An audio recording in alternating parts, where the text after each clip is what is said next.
There are many countries whose death metal scenes get constant and universal praise. Finland, Sweden, Canada, the Florida and New York US scenes, but there's one country that gets woefully underappreciated for their contributions to death metal, and it's time to rectify that through this piece on underrated 90s Australian death metal.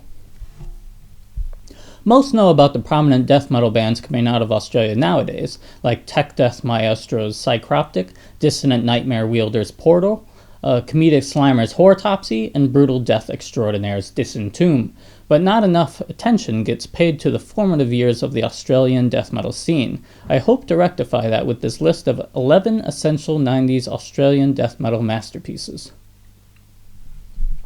I limited this list to EPs, splits, and LPs, so although there were influential Australian death metal bands that only released demos, for example, see Necrotomies 1990, Cranial Dismemberment, and 1991 Orectic Awakening demos, I wanted to create something of digestible length that would serve as an introduction to some of the early bands within Australia's death metal scene. This is certainly not an exhaustive list, but it is one of plenty of music that illustrates the talent and diversity in the early Australian death metal scene.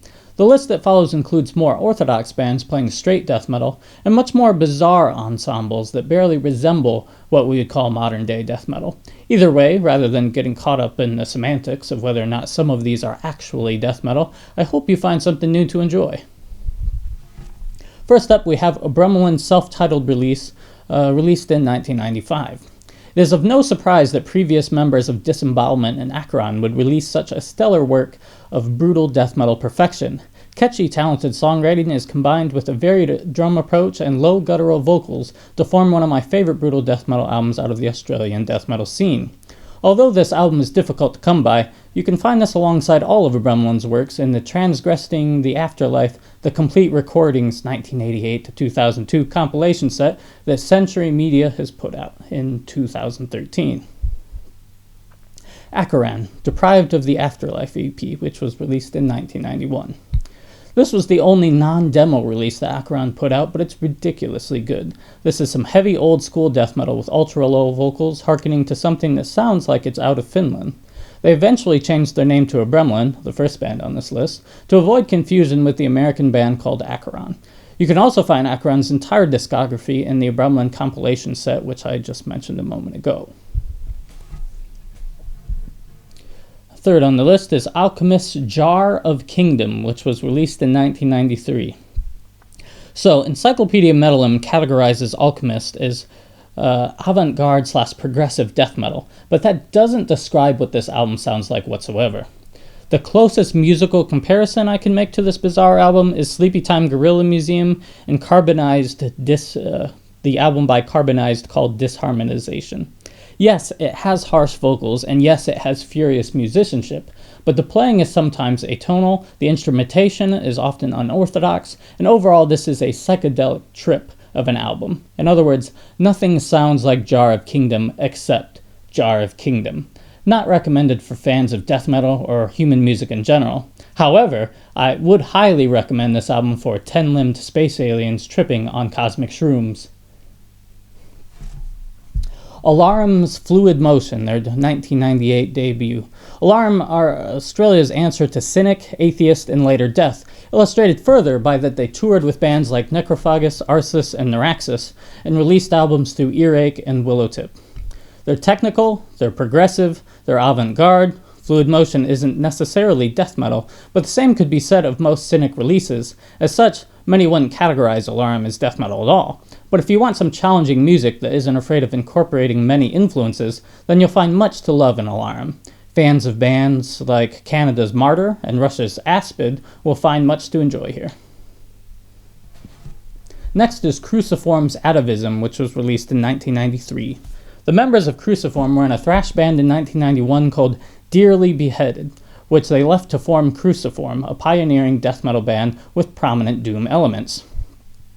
Cruciform couldn't have been much more different from their previous band, which was fast-paced and had soaring operatic clean vocals complete with vibrato. Cruciform went the complete opposite direction by focusing on crushing mid-paced death metal riffs and guttural vocals.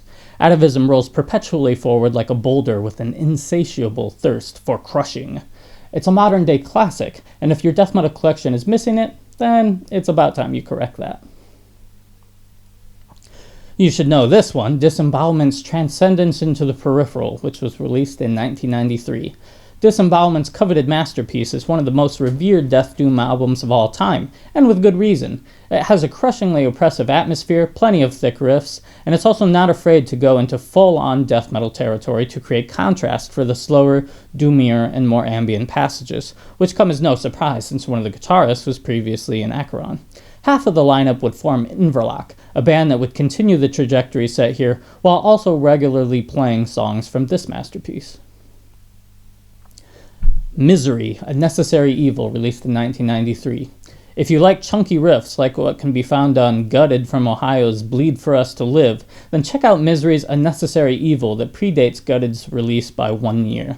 These Brisbane natives have a tried and true formula: simple, catchy, brutal.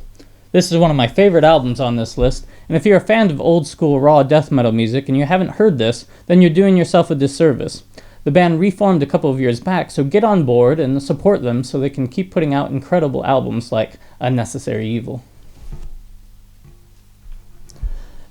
This is Mortification's self-titled album, which was released in 1991. Mortification are an especially well-known and influential death metal band, not only because they played early meat and potatoes rough and tumble death metal, but also because they were one of the first Christian death metal bands. Nothing about this album sounds inherently Christian until you open up the booklet and look at the lyrics, which are about Christ healing you and things of that sort. There's also other lyrical topics that aren't so preachy like that. But don't worry about that if that's not your jam at all, because what you get here is pure, unbridled death metal, complete with riffs, mid-paced blasts, and guttural growls. Since this great 1991 debut, Mortification continues to this day, having released 14 full-length albums in addition to splits, EPs, compilations, and live albums. Mournful Congregation, Tears from a Grieving Heart, released in 1999. Mournful Congregation are one of the most prominent death doom bands nowadays, who reinforced that through their excellent release just last year, The Incubus of Karma. But it all started with this, their 1999 debut, which combines death metal with funeral doom. This is likely their most simplistic release, as at this point they were only a two-piece act, and so this release is boiled down to their most fundamental elements of funeral death doom. Another thing of note is that the bassist and vocalist to put out this 1999 album, Damon Good, put out another influential album that's included on this list, which is the split between Stargazer and Invocation, where he was also the vocalist and bass player. Those releases don't sound anything like Mournful Congregation, and this might not be the album for you if you're more of an adrenaline junkie, if you like your death metal a little bit faster. But for people that really like that slower end of the death doom divide, you should check this one out. Sadistic Execution, The Magus, released in 1991. This is an undeniable classic. The production, riffs, and vocals remind of Morbid Angel's Altars of Madness, but with a blacker edge and a clunkier bass tone. This is especially impressive since although it wasn't released until 2 years after Morbid Angel's debut, it was actually recorded prior to the release of Altars. If Sadistic Execution had beaten Morbid Angel to the punch, who knows how death metal's history would have been different. It's fierce and uniquely reflective of an early death metal sound that you just don't get in modern releases. Lastly, we have the split between Stargazer and Invocation, which was called Harbinger / the acronym Hastur.